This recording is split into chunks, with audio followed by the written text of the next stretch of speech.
ഇപ്പൊ എന്താ പറയാ ക്യാമറ ചെയ്തു എന്ന് പറഞ്ഞു, സെറ്റിന്റെ കാര്യങ്ങളൊക്കെ അറേഞ്ച് ചെയ്തു, കഥ എഴുതി, ലിറിസിസ്റ്റ് ആണ്, ഡയറക്ഷനും ചെയ്തു.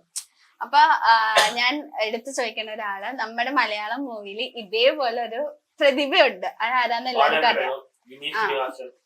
സന്തോഷ് പണ്ഡിറ്റ്, ഇഷ്ടം പോലെ ആൾക്കാരുണ്ട്. ഞാൻ പറഞ്ഞത് അഭിനയം എല്ലാം കൂടെ ഒരുമിച്ച്.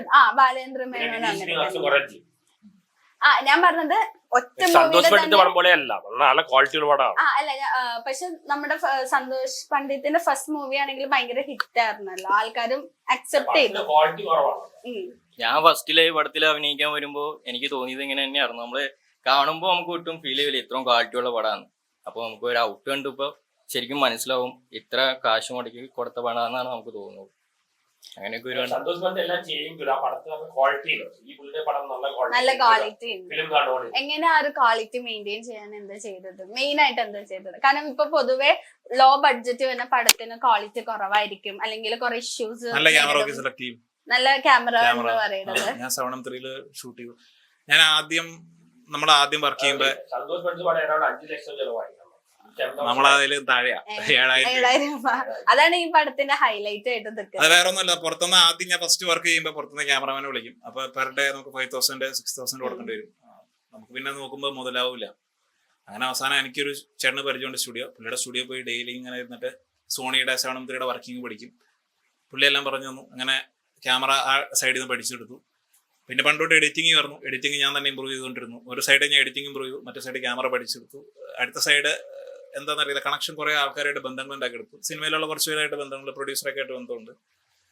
അപ്പൊ അവരുടെ ഏറ്റവും വലിയ അവരുടെ സപ്പോർട്ടാണ്. ചേട്ടാ ഒരു ദിവസം ഷൂട്ടിംഗ് ഉണ്ട്, നാളെ ഇന്ന സമയം എന്ന് പറഞ്ഞാൽ അവരെന്താ കഥ എന്ന്. എന്റെ ഒരു വർക്കില് മലയാളത്തിലെ ഫേമസ് നിർമ്മാതാവ് അഭിനയിച്ചിട്ടുണ്ട്. അങ്ങനെ ടൈഗർ സിനിമയുടെ ഒക്കെ മെയിൻ ആളാണ്. നിർമ്മാതാവ് പറഞ്ഞപ്പോ ആളുടെ പേര് ചിലപ്പോൾ അതിൽ നിന്ന് കിട്ടും. സാറുമായിട്ട് എനിക്ക് നല്ല പരിചയമുണ്ട്. അപ്പൊ ഞാൻ ഒരു ദിവസം ഇങ്ങനെ വിളിച്ചിട്ടുണ്ട്, സാർ എന്റെ ഒരു വർക്കിൽ അഭിനയിക്കുന്നു പറയും. സാറ് സ്ക്രിപ്റ്റ് പോലും, അതായത് സാധാരണ എല്ലാ സ്ക്രിപ്റ്റ് ചോദിച്ചിട്ടാണ് തന്നെ, സാറ് സ്ക്രിപ്റ്റ് പോലും ചോദിക്കാണ്ട് എന്നോടുള്ള ഒരു പേഴ്സണൽ ബന്ധമുണ്ട്. സാറ് വന്നു. അല്ലല്ല സാറല്ല, വേറെ പ്രൊഡ്യൂസറാ ഞാൻ പറഞ്ഞു. ബിയോണ്ട് ബോർഡേഴ്സിൽ അസിസ്റ്റന്റ് ആയിട്ട് ഒരു ചാൻസ് വന്നു. പക്ഷെ ആ ടൈമില് ബിടെക് ഫൈനൽ ഇയർ സമയമായിരുന്നു. ആയിട്ട് എനിക്ക് പോകാൻ പറ്റിയില്ല. ബിയോണ്ട് ബോർഡേഴ്സിൽ അസിസ്റ്റന്റ് ആയിട്ടാണ് വന്നത് മേജർ സാറിന്റെ പടത്തില്. ആ സമയത്ത് അങ്ങനെ പോയില്ല. പിന്നെ സപ്പോർട്ടാണ്, അതിലാണ് കൂടുതലും നിൽക്കുന്നത്. ഞാൻ മെമ്മറി എനിക്ക് തോന്നുന്നു മെമ്മറിയും ഗ്രാസ്പിംഗ് പവറിനെക്കാളും അല്ല, എനിക്ക് തോന്നിയ ഒരു കാര്യം പറയട്ടെ. ഇപ്പൊ മെമ്മറിയുടെ കാര്യം പറഞ്ഞു, ഫോട്ടോസ്റ്റാറ്റിക് മെമ്മറി എന്തെല്ലാം പറഞ്ഞു. പക്ഷെ ആൾക്ക് ഭയങ്കര എന്താ പറയാ ക്യൂരിയോസിറ്റി കൂടുതലാ തോന്നുന്നു. ഇപ്പൊ എഡിറ്റിംഗ് പഠിക്കണം എന്ന് പറഞ്ഞു, എഡിറ്റിംഗ് തേടി ചെന്ന് ഇംപ്രൂവ് ചെയ്യാൻ നോക്കി.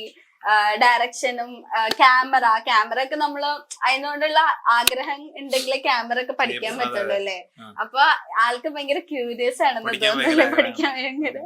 നമുക്ക് പണിയിറങ്ങിയാലേ നമുക്ക് ഇവിടെ ആള് നിൽക്കുള്ളൂ. നമുക്ക് താല്പര്യം ഉണ്ടായിരുന്നു. അങ്ങനെ അതാ പറഞ്ഞ ഭയങ്കര ക്യൂരിയസ് ആയിട്ട് തോന്നി. കാരണം ചേട്ടൻ പറയും മെമ്മറി ഒരിക്കലും സമ്മതിക്കില്ല, എനിക്ക് ഇഷ്ടമില്ലാത്ത ഇനി ഇത് കണ്ട ആൾക്കാരെ.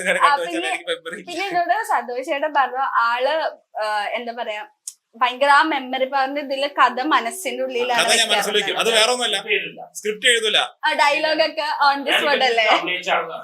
സാധാരണ പടത്തിൽ ക്ലാപ്പ് ഉണ്ടാവും, ചിലപ്പോ നമുക്ക് ഡയലോഗ് ചെയ്തെന്നുണ്ടാവും. അണ്ണന്റെ പടത്തിൽ വരുമ്പോ അതൊന്നും ഞാൻ കണ്ടിട്ടില്ല. സ്പോട്ടിലെ ഡയലോഗ്, അതെങ്ങനെ സ്പോട്ടി ഡയലോഗ് ഉണ്ടാക്കതേ? ഓൾറെഡി കഥ എഴുതില്ലാന്ന് പറഞ്ഞു കഴിഞ്ഞാൽ സമയം വേസ്റ്റ് ചെയ്യണ്ടല്ലോ. അതാണ് ഒരു 1 ലൈൻ തൊട്ട് മനസ്സിലുണ്ടാവും. സ്റ്റാർട്ടിങ് എൻഡിങ് അതിന്റെ ഇടയ്ക്കുള്ള പോർഷൻസ് ഉണ്ടാവും. അപ്പൊ ആദ്യം തന്നെ കുറച്ച് ക്യാരക്ടേഴ്സ് ഞാൻ മൈൻഡിങ് ആണ്. ഇപ്പൊ എക്സാമ്പിൾ ഇവനും വേറെ പയ്യനാണ് അഭിനയിക്കണമെങ്കിൽ ആദ്യം ഞാൻ അവരെ തമ്മിൽ ഒരു മീറ്റിംഗ് വെച്ചിട്ട് അവരെ കണക്ട് ചെയ്ത് സിങ്ക് ആക്കും. അവരുടെ ഫ്രണ്ട്സ് ആയി. പിന്നെ അവരെ അഭിനയിക്കാൻ നേരത്തെ ഞാൻ പറയും നിങ്ങളിങ്ങനെ ഫ്രണ്ട്സ് ആണ്, നിങ്ങൾ ഇങ്ങനെ പെരുമാറുമ്പോൾ ഓട്ടോമാറ്റിക്കലി അവരുടെ മൈൻഡിൽ നിന്ന് തന്നെ പിന്നെ ഡയലോഗ് പറഞ്ഞിട്ട് ഇതാണ് സിറ്റുവേഷൻ.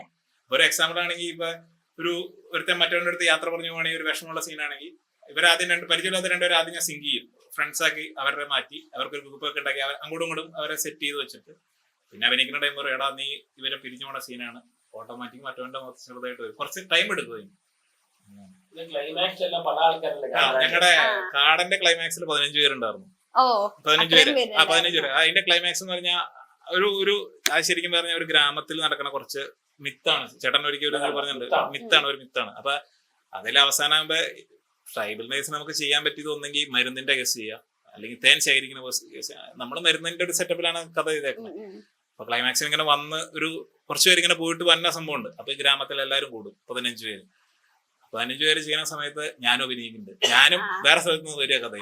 അപ്പൊ നമ്മള് 15 പേര് നിക്കണത്, ക്യാമറ ചെയ്യാൻ ആളില്ല, ക്യാമറ മാത്രം അവിടെ നിൽക്കുന്ന നമുക്ക് ആളില്ല. 15 അല്ല, ഷൂട്ടിംഗ് സമയത്ത് ചെയ്യാൻ നമുക്ക് ദേഷ്യം. അല്ല വേറെ ഒന്നുമല്ല, നമ്മളെ ക്യാമറയുടെ പൈസ അപ്പൊ നമ്മൾ മൈൻഡ് പ്ലാൻ കോർഡിനേറ്റ് ചെയ്യുമ്പോ ഒബ്വിയസ്ലി ആ ഒരു ലീഡർഷിപ്പ് കാണിക്കണം. അല്ല, ഞാൻ പ്രൊഡക്ഷൻ സൈഡിലാണ് കൂടുതൽ നോക്കണേ. അതായത് ഒരു ദിവസം ക്യാമറ എടുത്തു കഴിഞ്ഞാൽ മാക്സിമം യൂട്ടിലൈസ് ചെയ്യുക, അതാണ് എന്റെ മൈൻഡ്. അപ്പൊ നമ്മൾ ചിലപ്പോ തലേന്ന് ക്യാമറ എടുത്ത് വെച്ചിട്ട് പിറ്റേന്ന് ഒരു 8 മണിക്ക് ഷൂട്ടിംഗ് തുടങ്ങിയാൽ മതി. ഞാൻ ചിലപ്പോ 4 മണിക്ക് ഷൂട്ടിംഗ് കൊടുക്കും. ഈ ഇവനൊക്കെ എന്റെ ഇപ്പൊ കാടലിലെ മെയിൻ ആയിട്ട് കാടലിലുണ്ട്, കാടലിലെ ഫൈറ്റ് സീക്വൻസ് പുള്ളിയാണ് മെയിൻ ആയിട്ടും ചെയ്യുന്നതാണ്. അത് ഞാനും കാടലിൽ കയറുമല്ലേ. അങ്ങനെ സമയത്ത് ഞാൻ നെക്സ്റ്റ് ഇപ്പൊ ഒരെണ്ണം ചെയ്തുകൊണ്ടിരിക്കുക, സാത്താൻ എന്ന് പറഞ്ഞു. അതിന്റെ ഷൂട്ടിംഗ് എല്ലാം കഴിഞ്ഞു. 2 മണിക്കൂർ പടമാണ് സാത്താൻ എന്ന് പറഞ്ഞു. അതിൽ പുള്ളി നല്ല വില്ലൻ റോളാണ് ചെയ്തേക്കുന്നത്. സോറി, പറയാൻ വന്ന കാടന്റെ ക്ലൈമാക്സിൽ 15 പേരുണ്ടായിരുന്നു. അപ്പൊ എന്നാ പറഞ്ഞാൽ ഇപ്പൊ ഞങ്ങൾ 3 പേരും ഫ്രെയിമിലുണ്ടല്ലോ, ഞങ്ങൾ 3 പേരും ഫ്രെയിമിലുണ്ട്. പിന്നെ വേറെ ഇപ്പൊ അപ്പൊ ചേച്ചിക്ക് വേണമെങ്കിൽ ക്യാമറ ചെയ്യാം. ഇപ്പൊ ഓപ്പോസിറ്റ് ആണെങ്കിൽ ഞങ്ങൾ 2 പേരും ബാക്കിൽ നിന്ന് വെക്കുകയാണെങ്കിൽ അവൻ ക്യാമറ ചെയ്യും. അങ്ങനെ ഒരാൾ മിസ്സിംഗ് ആയിരിക്കും, പക്ഷെ അത് പടം കാണുമ്പോൾ നമുക്ക് ആർക്കും മനസ്സിലാവില്ല ഒരാൾ മിസ്സിംഗ്. അങ്ങനെയാണ് ഷൂട്ട് ചെയ്തെടുത്തത്. ഇങ്ങനെ മെമ്മറി കൂടുതലുണ്ട്, വൈരാഗ്യം കുറച്ചുണ്ട്. ആരും മറക്കാൻ പറ്റില്ല, ക്ഷമിക്കാൻ പറ്റില്ല, എല്ലാം മനസ്സിൽ നിൽക്കും. പറയല്ലേ. പിന്നെ എനിക്ക് ചോദിക്കാനുള്ളത്, ശരിയാ, ഫോട്ടോസ്റ്റാറ്റിക് ഭയങ്കര എക്സ്ട്രാ. കാരണം ഇപ്പത്തെ ആൾക്കാർക്ക് ഭയങ്കര മെമ്മറി പവർ എന്നൊക്കെ പറയുന്നത് ഐ തിങ്ക് ഞാൻ പറഞ്ഞ പോലെ ഗ്രാസ്പ് മാത്രല്ല ക്യൂരിയോസിറ്റിയും കൂടെ ഒരു ഫാക്ടർ ആണെന്ന് തോന്നുന്നു. പിന്നെ ഇപ്പൊ ഡയലോഗിന്റെ കാര്യം ഞാൻ ഒന്നുകൂടെ ചോദിക്കട്ടെ. ഈ കാടൻ എന്ന് പറഞ്ഞ മൂവിയില് ഒരു തമിഴ് ടച്ച് വരുന്ന ഡയലോഗ് ട്രൈബലാണ്. അതായത് ഈ എല്ലാ ട്രൈബ്സ് വിഭാഗങ്ങൾ പല സ്ലാങ്ങാ സംസാരിക്കും. ഇപ്പൊ ഞാൻ എടുത്ത റെഫറൻസ് എടുത്ത് ഉരുളന്തണ്ണി ഭാഗത്ത് അവിടെ തന്നെ 2 വിഭാഗമുണ്ട്. മന്നാൻ വിഭാഗമുണ്ട്, മുതുവാൻ വിഭാഗമുണ്ട്. അത് ഇടുക്കി, എറണാകുളം ഇടുക്കി ബോർഡറിലുള്ള. അതുപോലെ ഇപ്പൊ മേളിലേക്ക് കഴിഞ്ഞാൽ അവര് വേറെ ഭാഷ, നമ്മൾ ഈ കേരളത്തിൽ തന്നെ പല ഭാഷയിലാണ് സംസാരിക്കും. കാസർഗോഡ് സംസാരിക്കുന്ന സ്ലാങ് അല്ല നമ്മൾ കൊച്ചി സംസാരിക്കുന്നത്. കൊച്ചിയിലല്ല, തിരുവനന്തപുരം, തൃശ്ശൂരൊക്കെ സംസാരിക്കും. ഇവരുടെ തന്നെ പല സ്ലാങ്ങാണ്. എന്റെ ഇത് ഞാൻ കുറച്ചുപേരെ കാണിച്ചപ്പോൾ പറഞ്ഞു ഇത് തമിഴല്ല. ഞാനത് പടത്തിന്റെ ഫ്രണ്ടിൽ തന്നെ ഡിസ്പ്ലേ ചെയ്യുന്നുണ്ട്, തമിഴല്ല. കാരണം നമ്മൾ തമിഴ് ഫുള്ള് ചെയ്ത് കഴിഞ്ഞാൽ തമിഴ് പടമായിട്ട് മാറും. നമ്മൾ ഫുള്ള് മലയാളത്തിൽ ഇവര് ഇടിച്ച് ഫൈറ്റ് ഒക്കെ കഴിഞ്ഞിട്ട് അങ്ങോട്ട് കുറച്ച് ഡയലോഗ് കേൾക്കുന്നുണ്ട്. അപ്പൊ അതൊക്കെ മലയാളത്തിൽ നമുക്ക് കേൾക്കും ബോറാ. എന്നെ ഇവിടെ നിന്നുള്ളൊരു ഡയലോഗ് ഉണ്ട്, എതുക്ക് ഇങ്ങേന്ന് നമ്മള് കുറച്ച് തമിഴ് മിക്സ് ചെയ്ത് തരും. അപ്പൊ കേൾക്കാനൊരു സുഖത്തിന് നമ്മൾ തമിഴും മലയാളം പിന്നെ ആ ട്രൈബ്സിന്റെ 2 പേരുടെ സ്ലാങ്. കാരണം എനിക്ക് 2 പേര് റെഫറൻസ് ഉണ്ടായിരുന്നു, എനിക്ക് ഡെയിലി പറഞ്ഞു തരും. നമ്മൾ അങ്ങോട്ട് മലയാളത്തിൽ ചോദിക്കും, അപ്പൊ അവരുടെ എന്താണ് പറഞ്ഞത് അത് നമുക്ക് തിരിച്ചു പറഞ്ഞു തരും. ആ രീതിയിൽ നോട്ട് ചെയ്ത് വെച്ചു, എന്നിട്ട് എല്ലാം കൂടെ മിക്സ് ചെയ്ത് ചെയ്തു.